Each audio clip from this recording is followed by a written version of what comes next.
lòng nữa nó sao cú chỉ mua đã chịu qua chỉ cái mồm lẩu cá lệnh phải hạt tiền ra nữa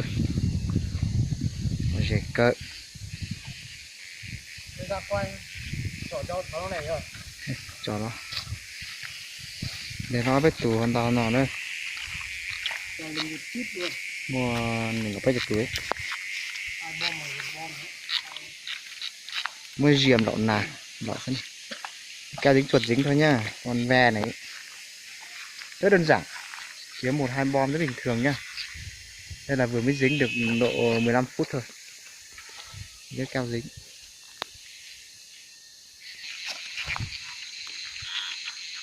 Đấy, mọi người đang dính lên, đấy được rồi. Sao nữa em đỏ to nữa? Ơi, tôi em xeo thế này.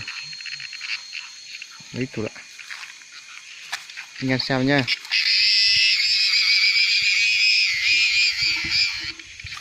Cái đợt cá mình ở nhau ta làm lẩu cốc rồi nữa. Rồi nó tía. Một lát được nhiều mình sẽ quay cho mọi người xem nhá. Một lát về chế biến thì mình sẽ quay cho mọi người cùng xem.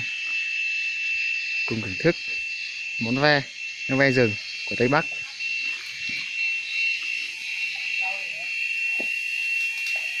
Đây. Được nhiều thế. Ăn to chắc bây giờ. Cái cá tức là ít tòm vòm kìa.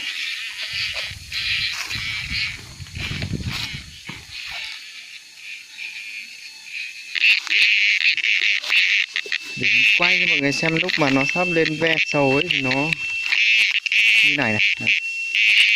Còn này là nó đổ, nó lột ra xong nó chuyển có cánh để nó bay được, nó đi dưới gốc này lên nơi cái này là phì nữa, phì tại trên nó khóc khẩu của nó này, rất là hoang dã. Những chỗ này toàn là mộ của ngày xưa ấy, không biết đâu, toàn là mộ hết, nhưng bây giờ nó thành cái bậc mộ là mối rồi.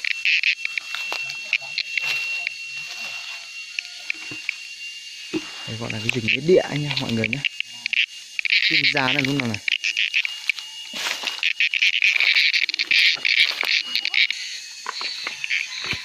Đây là một ngôi mộ rất là to nhé mọi người nhé. Đây là một ngôi mộ của ngày xưa ấy, nó mới to này. Quay nó phải vào độ gần 20 mét vuông nhé, rất rộng rồi, và rất lâu rồi, cây nó lớn như thế này rồi.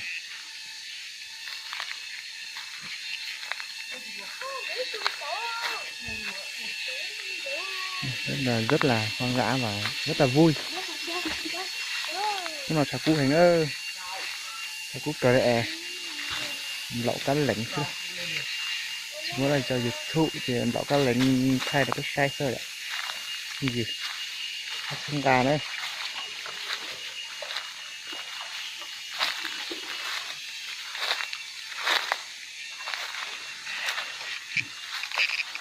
Rồi bọn này nữa.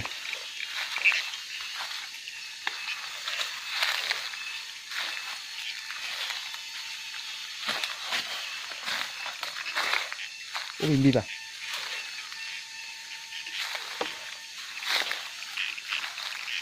Tự ý lệnh chỉ cho lùa kia mà ơi cái này. Mua tao nói thế chứ. Đi dưới bên này đi. Đi chung nhau thế sao thấy.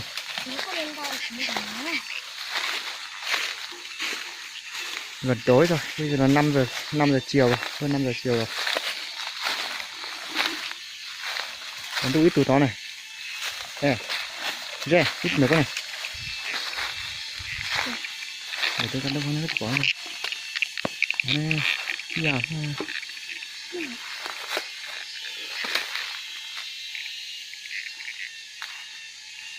bây giờ ốc rồi.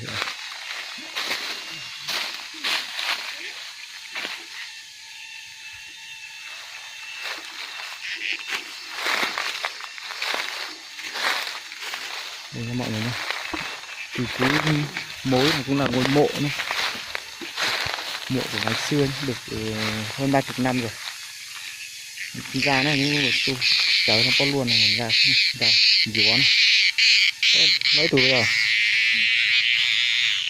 được đấy nhỉ này của tu thì con tu thì o con trai nhà mình nhá đấy nhá kia một con kìa cu kìa cái trai kìa đấy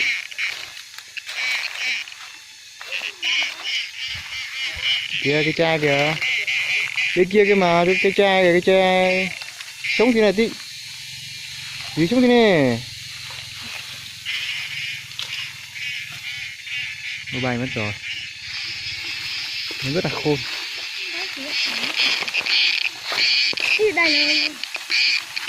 dính tay bố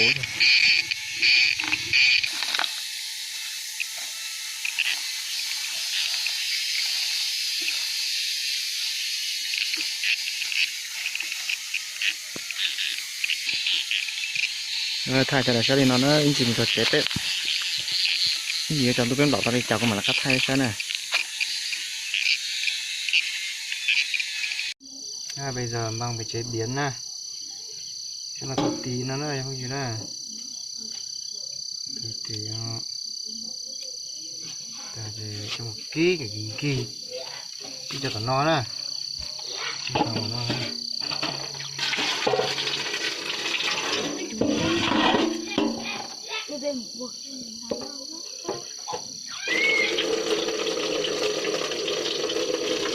tại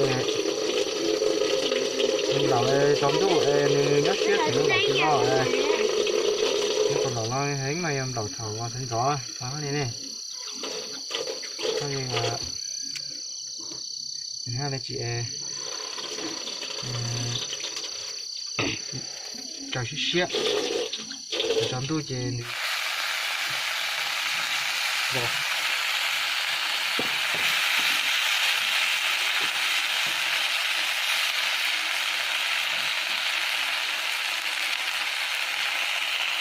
rất là to đấy mọi người nhé rất là to bây giờ mình sẽ rán giòn nó lên rán thật giòn xong là ăn với nhá bư gần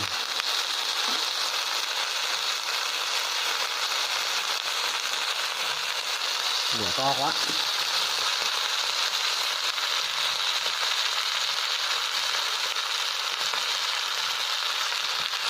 rất là to rất là béo lửa to quá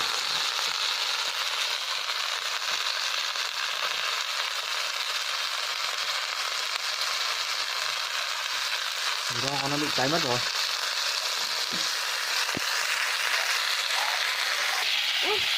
mùa này vào tháng 5 nên là rất là nóng mọi người nhé rất là nóng rất là khô luôn rất bị ở trên miền quê nhà mình là rất là hiếm thức ăn nhá giờ giá thịt lợn rất là cao 150.000 một cân thì bây giờ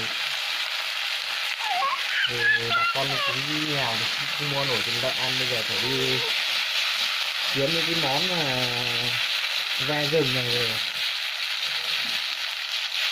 ăn thay thế thịt lợn hiện tại trên mình đây là thịt lợn rồi bây giờ mình nấu chín rồi nhá mọi người nhá bây giờ mấy anh em sẽ thưởng thức xem nó ngon như thế nào rồi cho đi đây chuẩn bị ăn rồi ngủ thôi nhỉ được uống rượu to nhỉ chém bắt đây chém to nhá đây là rượu ngu bây giờ chả uống đi rượu ngu rượu này đương sân bạc này đây là rượu to này nhá một muỗng hết này tuyệt to lắm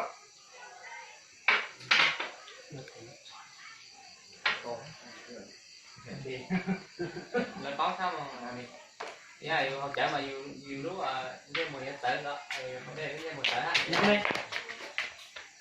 ôi này nhiều mấy bài chẳng có em nào mà uống rượu không cảm xúc được uống rượu là phải có cảm xúc bên cái lên cái sàn nhau rồi nó phát đâu chứ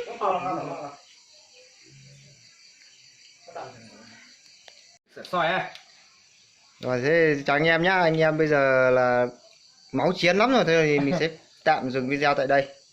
Sẽ dừng video tại đây, xong rồi anh em mình sẽ chiến thật mạnh vào. Rồi sợ mọi người nhìn thấy mọi người lại bảo là sao mà ăn mạnh thế. Mình ngại quá. Thôi bye bye mọi người nhé.